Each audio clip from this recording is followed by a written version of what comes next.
मैं प्रोफेटोपैथिक हकीम मुजफ्फर हुसैन अजमल आपसे मुखातिब हूँ। वाइटल ऑर्गन की सीरीज चल रही है, उसमें अब जो है वो लीवर के बारे में बात करने का दिल है। लीवर जो है वो वाइटल ऑर्गन तो है ही, पूरे बॉडी का सबसे बड़ा ग्लैंड माना जाता है। तो अब यह है कि इसका काम बहुत अहम काम है। हम लोग मोटा मोटी इतना ही समझते हैं कि लीवर में पित्त बनता है, जो पित्त से चर्बी पचती है। तो ये तो एक आम बात है, और इसके बीमारी के अंदर डीप में जान के बीमारी का क्या कारण है नहीं है। इसका एक मुख्तसर कारण ये समझ लीजिए कि तेल की ज़्यादती जो है, तेल, फैट, चर्बी, घी डालना जो भी हो, एक नॉर्मल आदमी के रोज़ाना की ज़रूरत 15 ग्राम है। अगर आप 15 ग्राम से ज़्यादा खाते हैं तो समझिए कहीं ना कहीं आप लीवर के लिए जो है वो प्रॉब्लम क्रिएट कर रहे हैं। हम किताब लिखने के दौरान में अपने गांव में एक बार सर्वे करवाए थे कि किसके यहाँ तेल की क्या खपत है। तो 15 ग्राम पर डे के हिसाब से 7 आदमी के फैमिली वाले के यहाँ 105 ग्राम पर डे, माने महीना का 30 लीटर से 3 लीटर से थोड़ा सा ज़्यादा। लेकिन हमने गांव में सर्वे किया तो कहीं भी हमको ऐसा नहीं मिला कि 7 आदमी के परिवार में महीना में 10 लीटर से कम तेल खर्चा होता। तो जाहिर सी बात है कि तेल का कहीं ना कहीं जो है चुकाना पड़ता है। इसके बारे में एक ऐलान बताया जा सकता है कि कहीं पर किसी भी भीड़ भाड़ वाली जगह के कहीं पर से एक ग्रुप को 1000 आदमी को आप छांटिए। अब उनका जो टेस्ट लीजिएगा ना, तो 80% आदमी को उसमें फैटी लीवर मिलेगा।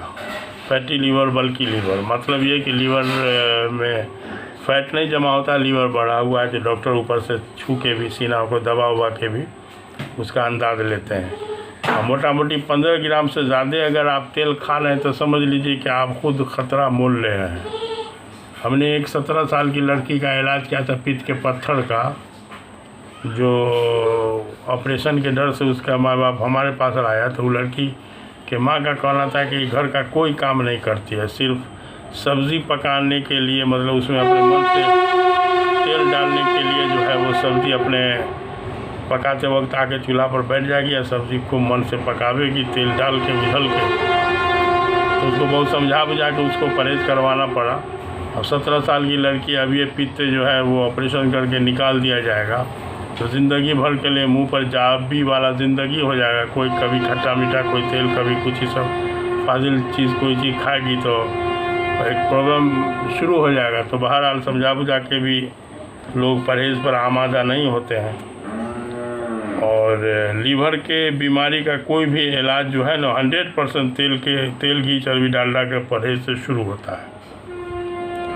उसमें एक सिंगल तेल जो है जैतून का तेल आता है, जिसके बारे में है कि वो लीवर के बीमारी का इलाज, कुछ मामले में इलाज है, बल्कि कुछ में लीवर में कैंसर भी हो जाता है, लीवर में पित्त में पत्थर भी हो जाता है, तो उसका इलाज है। और जैतून के तेल के बारे में एक हदीस हमको मिला। जैतून के तेल में 70 बीमारियों में शिफा है, जिसमें से 5 ये हैं: बवासीर, बासुर माने फिस्टुला, प्लूरिसी, जो बताया कि ट्यूबरकुलोसिस का एक खलेरा भाई है ये, कोढ़ और चमड़े की बीमारी। तो इस 5 बीमारी का आप सल्लल्लाहु अलैहि वसल्लम ने निशानदेही किया। 70 बीमारी में शिफा है, 65 बीमारी का इलाज तलाशना हकीम डॉक्टरों की जिम्मेदारी है। तो बहरहाल जैतून का तेल जो है वो तेल होते हुए भी तेल नहीं है। माने ये कि समझ लीजिए कि उसमें अगर किसी तेल के बारे में कहा जाए कि 100% कोलेस्ट्रॉल फ्री तेल, तो वो सिंगल जैतून का तेल ही माना जाएगा। और जैतून के तेल कोलेस्ट्रॉल फ्री होने की वजह से ही पुराने ज़माने में लोग मस्जिद में जलाते थे। तो उसके जलाने से कार्बन की तरह का धुआं नहीं निकलता है, बदबू नहीं होती।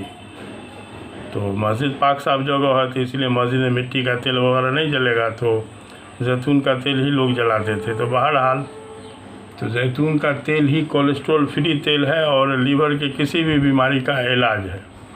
कलकत्ता के तो कुछ बड़े पार्टियों को हमने जो है जैतून का तेल खाने में शुरू करवा दिया कि भाई जब करोड़ों में गवर्नमेंट को हिसाब देते हैं तो 5-10 लाख का जैतून का तेल साल में खा जाइए, अब क्या दिक्कत है, इसी में खाना बनवाइए। अगर उसमें थोड़ा सा ज़्यादा तेल पड़ भी जाएगा तो इंशाल्लाह नुकसान नहीं करेगा। तो ये है कि हाँ, तेल में अब जला भुना के कोई चीज़ खाएगा तो उसका जला भुना नुकसान कर सकता है, तो तेल की ज़्यादा नुकसान नहीं करेगी। तो बहरहाल जैतून का तेल जो है वो इस लाइन में, और तेल से परहेज़ सबसे बड़ी बात है इसमें कि फलाहार जम के फलाहार कर दिया जाए, और कब्ज़ को दूर करते हुए तेल से 100% परहेज़, जिसको हम लोग सऊदी में बोलते थे हराम के दर्जे में ममनू होना चाहिए। समझिए कि तेल आपके लिए हराम है, तेल, चर्बी, घी, डालडा। तो बहरहाल इस तरह का परहेज़ से लीवर का कोई भी बीमारी जो है वो सुनने में बहुत अजूबा लगेगा, लेकिन बीमारी अजूबा नहीं है, लाइलाज नहीं है, इंशाल्लाह इलाज बड़े आसानी से हो जाएगा। तो इस तरह का बात है, इस पर थोड़ा सा ध्यान दीजिए और तेल में कमी लाइए। तेल को थोड़ा सा, अब तो 5 स्टार होटल का एक कल्चर बन गया है कि रोस्ट ऑर्डर कीजिएगा तो मछली, गोश्त, हर चीज़ आपको रोस्ट मिल जाएगा बगैर तेल वाला। तो ये अल्लाह का शुक्र है कि दुनिया डर से आ रही है हार के। तो इस तरह का जो है वो आप अपने घर में भी तैयार कर सकते हैं। तो ठीक है, तो लीवर को बचाया जाए। लीवर जो है वो ऐसा अहम ऑर्गन है कि जिस्म में जितना भी टॉक्सिक पैदा होता है तो लगभग सबको ठिकाने लगाता है। आमतौर पर तो लोग इतने जानते हैं कि प्रोटीन का जो वेस्ट प्रोडक्ट होता है, यूरिक एसिड, उसी को लीवर जो है उसको लीवर पहले प्रोसेस करके कम नुकसानदेह बना के और खून में मिला के गुर्दा में भेज के गुर्दा उसको साफ़ करके बाहर निकाल देता है पेशाब की शक्ल में। तो इस तरह का मामला, पूरा बॉडी आपस में इंटर रिलेटेड है। ऐसा नहीं कि कोई एक आदमी एक पार्ट अपने मन से कोई काम करने लगे, दूसरा पार्ट कहे नहीं हम ऐसा नहीं करेंगे। सबका अल्लाह ने एक ठो आपस में इंटर रिलेशन, एक तालमेल जिसको कह लेते हैं। अब तालमेल का हम सही लफ्ज़ नहीं बोल पा रहे, तालमेल आपस में सबका बना हुआ है। उसमें एक का भी तालमेल कभी गड़बड़ होता है ना तो सबको तकलीफ़ झेलना पड़ता है। और कब्ज़ के बारे में तो एकदम गिरह मान लीजिए कि किसी भी बीमारी के इलाज में सबसे पहले आपको कब्ज़े पर जो है वो हथौड़ा चलाना होगा। कब्ज़ पर अगर आपने हथौड़ा चला लिया तो समझिए कि उस बीमारी के इलाज में आपने पहला कदम बढ़ा लिया। तो और नेचुरोपैथी वाले इसी पर अमल करते हुए किसी भी मरीज़ को जो है वो, किसी को तो रोज़ जो है वो एनीमा लगा देते हैं। मतलब एनीमा यानी हुकना, जो बोलते हैं कि पैखाने के रास्ते से 1-1.5 लीटर गुनगुना पानी चढ़ा दिया जाता है। तो ये ठीक है, वक्ती तौर पर तो इससे कब्ज़ दूर हो जाता है, लेकिन इसमें कुछ साइड इफ़ेक्ट भी है। इसके बारे में हदीस में हज़रत उमर फ़ारूक रज़ियल्लाहु ताला अन्हु का कौल है कि ये एक गैर फितरी अमल है। बात तो सही है कि पानी पिएगा लोग मुंह से, या पैखाने के रास्ते से पानी दिया जा रहा है। तो बहरहाल ये मजबूरी में चलेगा।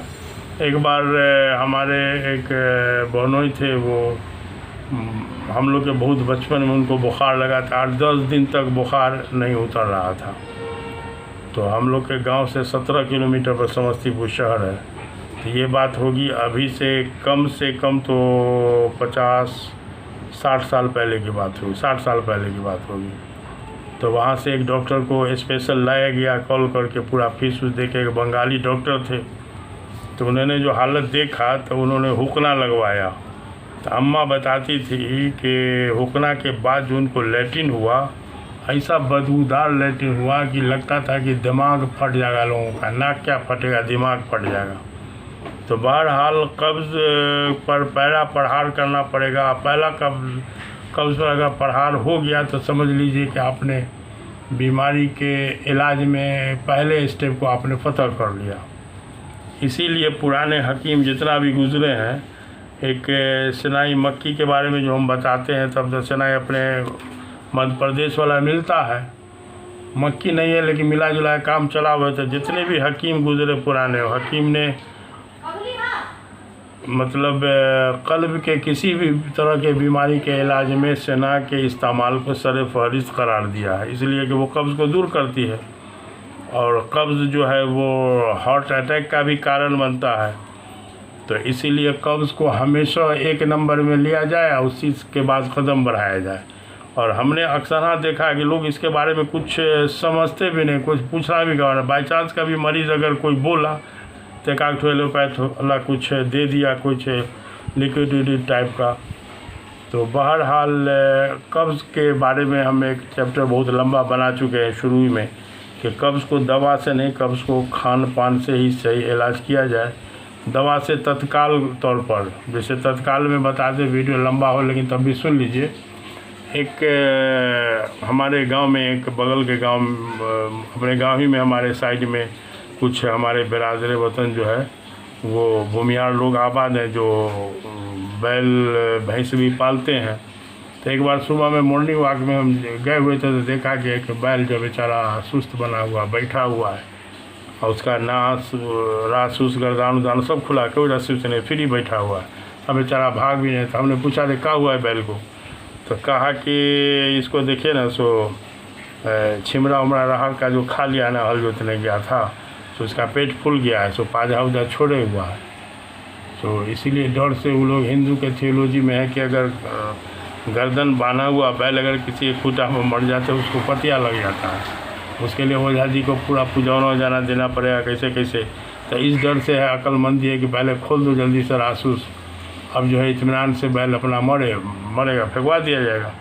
तो हमने उनको कहा कि 25-30 रुपया खर्चा कीजिए ना। तो क्या था, हम कहा कि 100 ग्राम सनाई का पत्ती ले आइए और 250 ग्राम गुड़ ले आइए, और उसको जो है सनाई का पत्ती का खूब अच्छा अर्क निकाल के उसमें गुड़ मिला दीजिए, और मिलाने के बाद कहानी में रख के इसको पूरा पिला दीजिए। हम बोल के चले आए। कल हो के सुबह में फिर जब उधर टहलते हुए गए तो बैल देखा खूंटा पर नहीं था। तो थोड़ा सा हमको डर हो गया कि या अल्लाह, ये बैल बुझाता है कि इसका गंगा लाभ हो गया। तो उससे पूछा, अरे बैल का हुआ रे? तो कैसे, तो हल जोते गेले। हम कहा कैसे का सब हुआ? तो वो बताया कि आप जो बताए थे ना, तो उसको घोल घाल के जो पिलाया था, आधा तो गिर गया मगर आधा किसी तरह से उसके पेट में चला गया। उसका बैल 2-3-4 घंटा तक बैठा बैठा एक बैग उठा, और वही बेचारे गरीब का सड़ा पानी जो उसके नाद ने 4 दिन से उसका इंतज़ार कर रहा था, वही सड़ा पानी को पिया। और तब उसके बाद जो है रबड़ के लाझा की तरह का लैट्रिन हुआ, और तब उसके बाद जो है बैल लगा के टरमन्ना हो गया। ये मजदूर लोग जो है उसको एको दिन रेस्ट दे देता, तो बस देखा बैल ठीक है, तो सोचा कि हल जोतने के लिए लेके चला गया। तो बहरहाल ये सनाई की पत्ती का कारनामा कहा जाए, जिसके बारे में हदीस है कि मौत के बीमारी का इलाज होता तो सेना में होता। तो बहरहाल इसको कोई तजुर्बेकार ही सही तरीके से इसको इस्तेमाल कर या करवा सकता है। तो इसको थोड़ा सा ध्यान दिया जाए। थोड़ा सा लंबा हो गया तो अब हम घड़ी देख के नहीं बोलते हैं, घड़ी देख के बोलेंगे बात कहीं पर अधूरी रह जाती है। लिहाजा सब्सक्राइब करना होलसेल में अब आपका काम है। तब ठीक है, तब जय हिंद।